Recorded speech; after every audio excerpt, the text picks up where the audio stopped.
Hi. So now we will start to look on the different workflow techniques and how to apply those to different digital audio workstations.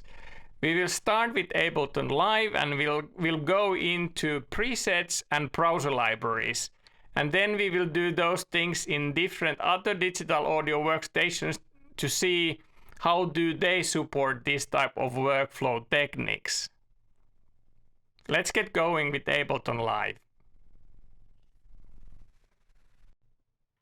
Okay, let's dive into workflow tactics and focusing on presets and library configuration, how to configure your library and do some presets in order to fast access instruments and different channel strips or just basically plugins that you frequently use. In order to do that, I actually established a fresh installation of Ableton Live into my other Mac, and this is how it looks like when it is a clean start. So nothing has yet been implemented and everything is fresh and clean. So first we could actually look into collections and how to use collections to speed up, to pick up your favorite instruments or then your favorite plugins, being those native plugins from Ableton or third-party plugins from any other vendor.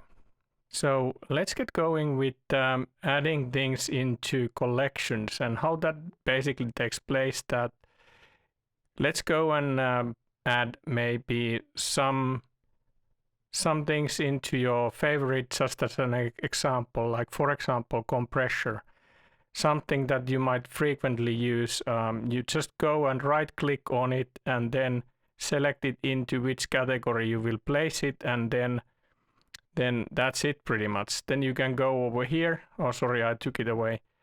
Let's go back. So yeah, so you basically right click and select it, and then it appears over here. For some reason you don't see any other collections yet, but when you start placing things into those, then they appear into the browser. For example, I could place this also into an orange category, and I could rename this orange as like my mix components that I use, like plugins that I used when I mix tracks or channels or whatever.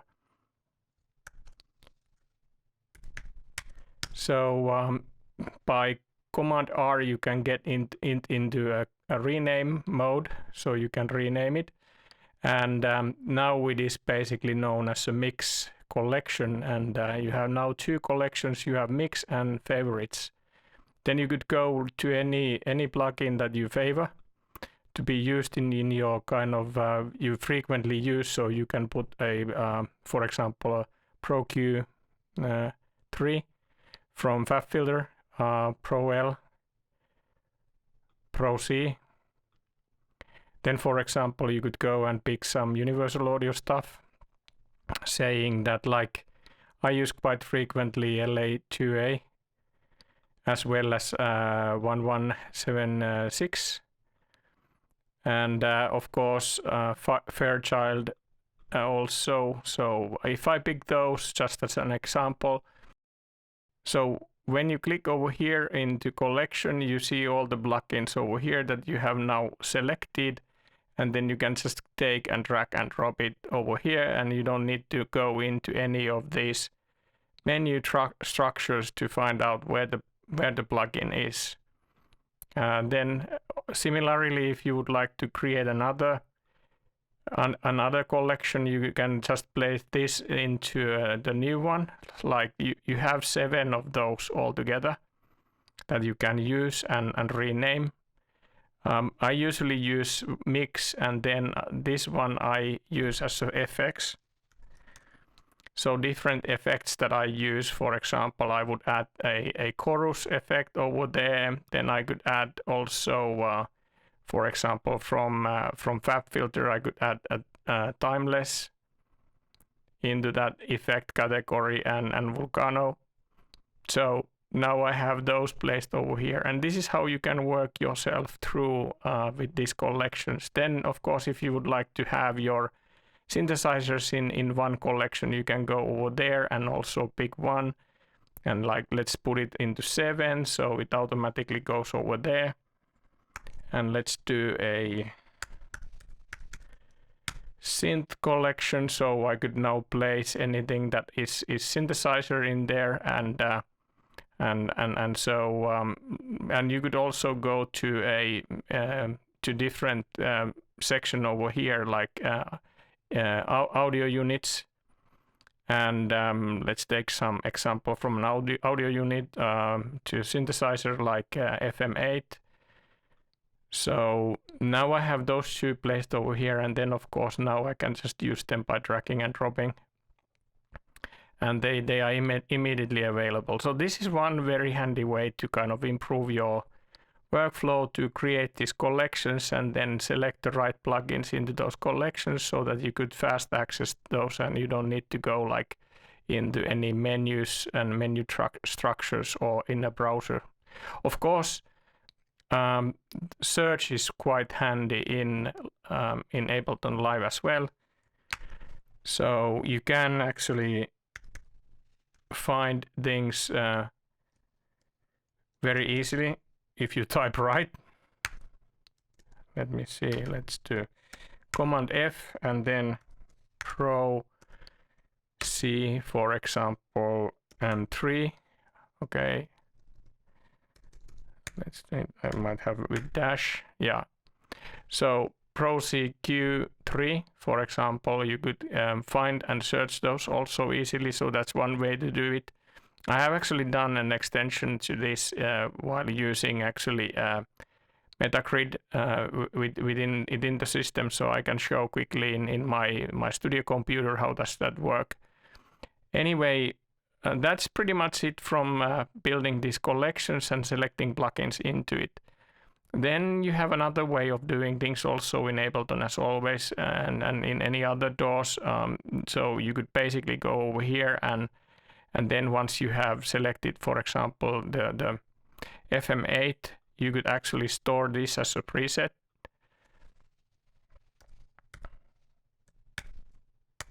Sorry, FM8. So now you have it as a preset in your library, and you could place that into your preset folder here. So you could basically then put it into instruments.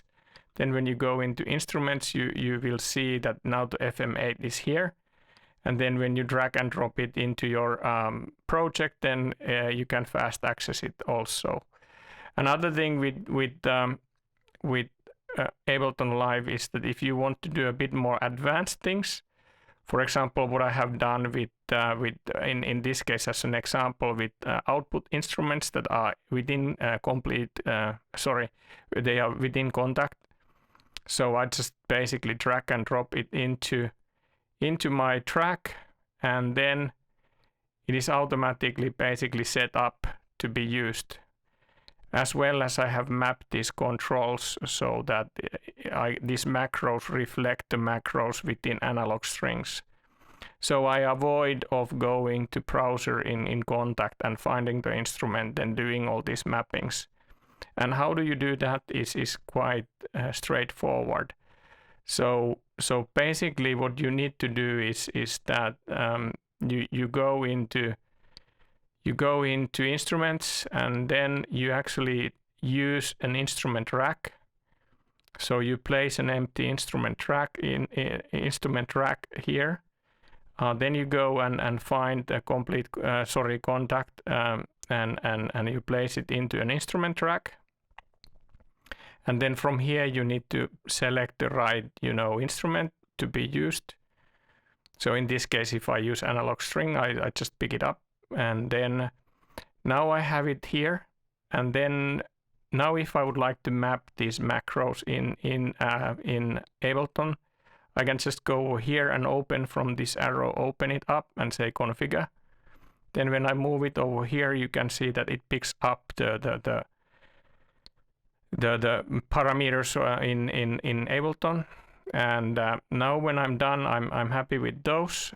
and then next phase is to map those into the dials in Ableton instrument track. So then I need to go into map mode over here and then select the one that I want to map to the first one. Then again, like continue from there, like the third one and the fourth one. So mapping these all together. And now once I've been mapping those, then when I move these, they automatically move within the plugin or within the instrument itself. And now it is easy to automate as well. So so you can basically then automate these quite easily, and you don't need to remap these all like every time when you start from the scratch.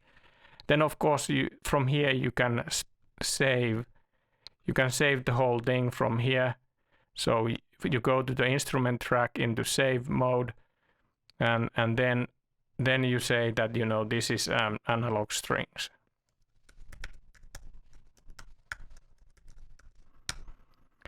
So now you have that done, and it is also here. So if I got this out and drag it again into the MIDI channel or into MIDI track, so now everything is set up, and now I can easily then, you know, work with this one, and I don't need to go setting up it again.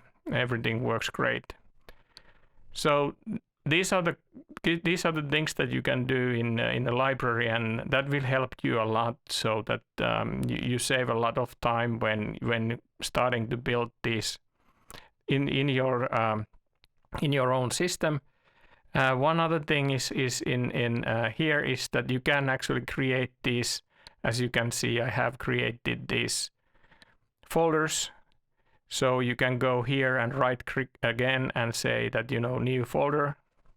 I just named this kind of like as an example, an instrument. And then if you have it here, like, or you could have it also here. So it depends where you are when you are storing those presets. You can just drag and drop them into the right folder. Like in this case, I would place it into an instrument folder. And an example from here, I just did few of these, so I could now just go and drag and drop and get, you know, Middle East collection from in Contact. So I really don't need to do anything here. Let's see if I have something else here. Analog Dreams, they are all basically native instrument stuff. But yeah, I can show from my own system, for example, what I have done. One other thing is that now when you have done this and you have created your own structure based on your own taste, and you have already made these presets and in instrument tracks that you can just easily kind of drag and drop into your project. What you can do also then, of course, is that you don't need to also go here to get into these structures. You can go here and mark this one as your favorite. So now instead of kind of going into a user library, I just go into my favorites. I go to instrument tracks, then I go to instruments, or what else I like output instruments, and then I just drag and drop, and voila, I'm done. So this significantly, if you put some hours into categorizing your stuff and making these instrument tracks with your instruments preset, you save a lot of time in your workflow. And so how does mine look like is similar what we got started. So I have my instrument tracks here. I have my synthesizers over here, and then I have categorized my mix plugins into mix, effects plugins into effects, master related plugins into master, and so on and so forth. So this basically is from a preset and library point of view what you can do in Ableton Live. You can also bring in your own content easily, so you can add a folder, and let's say that we would like to bring some sounds, so you can go from here like add folder sounds, then open that up, and now you have it here in your browser. It is actually scanning all those. So for example, if you often use 808 samples, you could basically then, you know, mark this also into your favorites. And now you can access also your 808 samples easily, like from here direct. So this is how you can work within Ableton Live with the library and presets to make things faster for you. Here is a sneak peek what's coming in future episodes. I have created using a Metagrid a Ableton Live template where I can easily access things in my master chain. For example, if I would like to open up a SSL compressor, I just go and click on my iPad next to me, and it will bring up the master compressor in front of me. Then another thing what I have created is pretty neat is that you can go into effects and then, for example, if you want to bring in Pro Q into this track, you just press it in iPad and it goes and does a macro script, and it brings an Pro Q into your track. Similarly, you could bring in Nectar and whatever that has been like programmed in my template, what you see in the right lower corner. But this is something that I will cover in later stage. It's interesting to see that how far you can take your workflow with certain additional tools. So really speed up things in your workflow. That was Ableton Live. Next we will look how to apply these workflow techniques in Pro Tools. Remember to subscribe for the channel. Thanks for watching. Bye now.